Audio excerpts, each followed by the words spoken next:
אז מכירים את הבחור הזה? מכיר? מי לא? אז בעצם ישב לו מפתח משחקים צעיר, טורו איוואטני, עוד כשמשחקים היו בתוך הארקיידס, מקומות די מסריחים וחשוכים שבעיקר גברים נכנסו אליהם, וחשב לעצמו איך אני מכניס נשים לתוך הגיימינג. אז הוא ישב בבית קפה והסתכל על מה נשים מדברות ומה הן עושות, ושמע אותן מדברות על בויפרנדס, על בני זוג, רומנטיקה ואופנה, הוא אמר, טוב, זה לא חומר למשחקים, אבל מה נשים אוהבות לעשות? לאכול. וכך נוצר לו פאקמן, שהוא בעצם פיצה עם משולש חסר, שהמכניקה המרכזית שלו, פקה פקה, היא ביפנית אכילה, עם בעצם. ובעצם אני רוצה לדבר היום על נשים בתעשיית המשחקים, בעצם משלושה רבדים. רובד אחד הוא נשים בתוך תעשיית המשחקים כמפתחות, תכף נדבר עליהם. רובד שני הוא נשים כשחקניות, כמו שפאקמן בעצם נולד ממשחק שמיועד לנשים, רצה להכניס אותם לתוך עולם המשחקים. והאופן השלישי הוא איך נשים מיוצגות בתוך המשחקים שאנחנו צורכים וצורכות. אז בעצם נשים בתכנות היו שם ממש מתחילת הדרך, תכנות נחשב למקצוע אדמיניסטרטיבי ולכן נשי ממש בהתחלה, היו לנו את 6 הנשים שתכנתו את המחשב הענק הזה שהיה בהתחלה, הייתה לנו את גרייס הופר שהיא בעצם המציאה שפת תכנות שעד היום משמשת אותנו במשרדים וכל התוכנות שאנחנו מכירים בנויות על השפה הזאת, וכמובן מרגרט המילטון שכתבה את הקוד שהנחית את אפולו 11 על הירח. כל האנשים האלה, לצערנו, נעלמו מדפי ההיסטוריה. אלה לא אנשים שאנחנו חושבות עליהם כשאנחנו מדברות על תעשיית המחשבים והגיימינג באופן כללי. תעשיית הגיימינג היום היא תעשייה של 184 ביליון דולר, מתוכה 45% נשים שחקניות.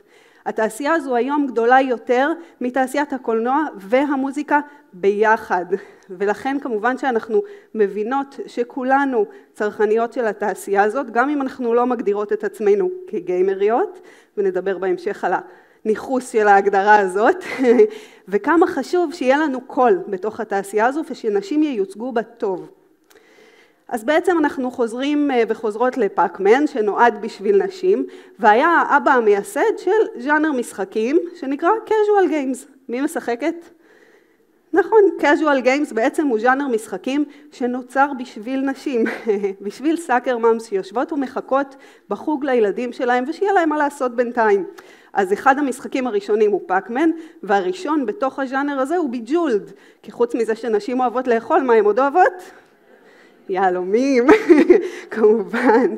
הז'אנר הזה היום הוא אחד הז'אנרים הגדולים והמכניסים בתעשייה בעולם ובטח שבארץ, 36.9 ביליון, ומתוכו, שימו לב, אנחנו רוב, 55% נשים שחקניות.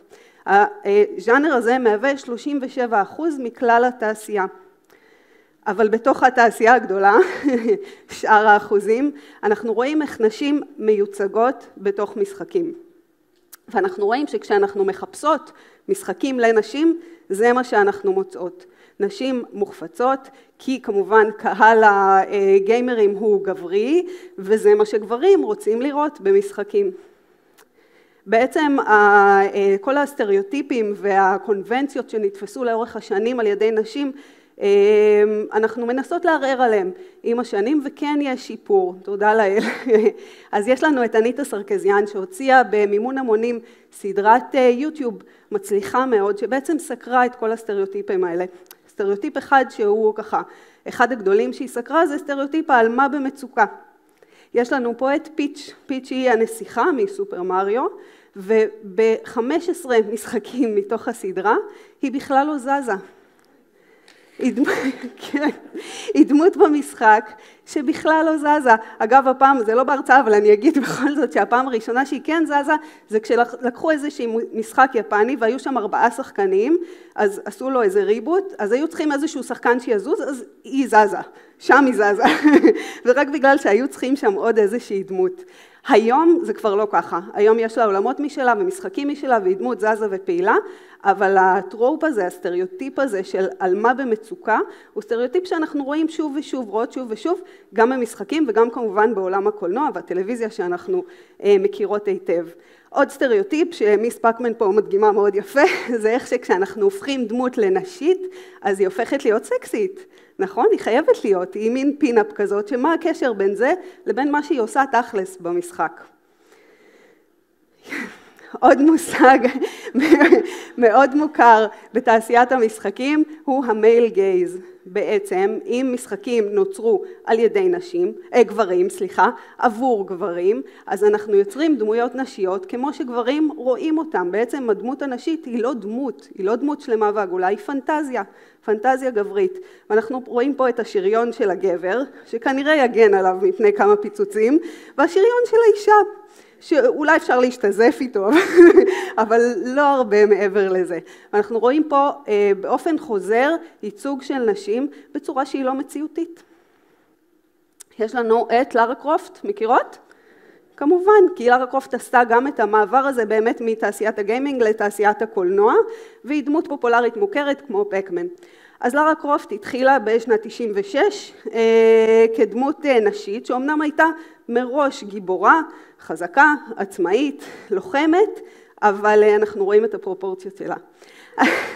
אגב, זה נוצר בטעות, זה לא היה בכוונה, אבל זה נשאר שם כי חשבו שזה מה שימשוך גברים לשחק במשחק. עם השנים, ואנחנו רואים פה מאוד יפה את ההתקדמות של לארה קרופט, תוך כדי כניסה של נשים לתעשיית הגיימינג כשחקניות, שרצו לראות ייצוג נשי יותר טוב ויותר מציאותי. אז אנחנו רואים את לארה משתנה, עד לשנים בעצם המהפך הגדול הייתה בשנת 2013, שבה היא לא רק הופיעה כדמות שהיא לוחמת ועצמאית, אלא גם כדמות שיש לה עבר, יש לה היסטוריה, יש לה פסיכולוגיה, ואנחנו רואים את ההתפתחות שלה לא רק בלבוש, אלא גם באינר סייקי שלה, כדמות שאנחנו יכולים להזדהות איתה ולהבין מי, לא רק אישה סקסית שאנחנו נלחמים איתה. אז בעצם, כמו שאמרתי, יש לנו שיפור שאנחנו מתחילים לראות. שתי הדוגמאות האלה, להורייזן זירו דון ו-The Last of Us, מכירות? יופי. The Last of Us יצא עכשיו עונה שנייה, הוא בעצם גם עשה את החצייה לעולם הטלוויזיה.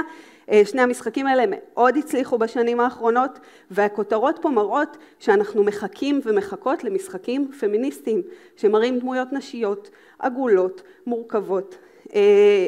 אלוי בעצם התחילה מראש כדמות כזאת, שאגב המשחק לא נכתב מראש לדמות נשית, פשוט זה מה שהיה להם נראה הגיוני בתוך המשחק, שזה ממש מגניב. היא אישה פשוט כי היא אישה, לא כי היה צריך שהיא תהיה אישה. ואלי, שהתחילה כילדה במשחק, שהיא בעצם דמות שג'ול מציל, והתחיל בעצם שוב מעלמה במצוקה, הופכת עם המשחק להיות דמות עגולה, מורכבת, שמובילה את הסיפור שלה, ואת כל סיפור המסגרת של המשחק.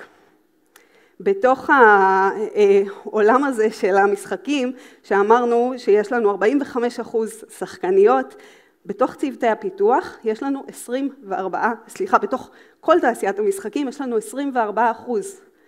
24% מתוך כל התעשייה הענקית הזאת, נשים, מתוכם בתוך צוותי הפיתוח בערך 10-15%. אז אנחנו, 15%, נכון. אז אנחנו בעצם רואות איך הייצוג הלא הוגן הזה ממשיך להישמר, ואנחנו רוצות לשפר את זה. אבל מה אנחנו עושות? אז קודם כל אנחנו רוצות לראות עוד נשים ב-key positions בתעשיית הגיימינג. לא רק בתעשיות שהן מקיפות, אלא ממש בתוך צוותי הפיתוח משפיעות על ההחלטות, משפיעות על איך נראות נשים במשחקים שנשים גם צורכות וגם משחקות. אנחנו רוצים לראות ייצוג יותר טוב של דמויות נשים בתוך המשחקים, דמויות אמיתיות. אנחנו לא צריכות סרט ורוד על השיער כדי לזהות שזאת אישה.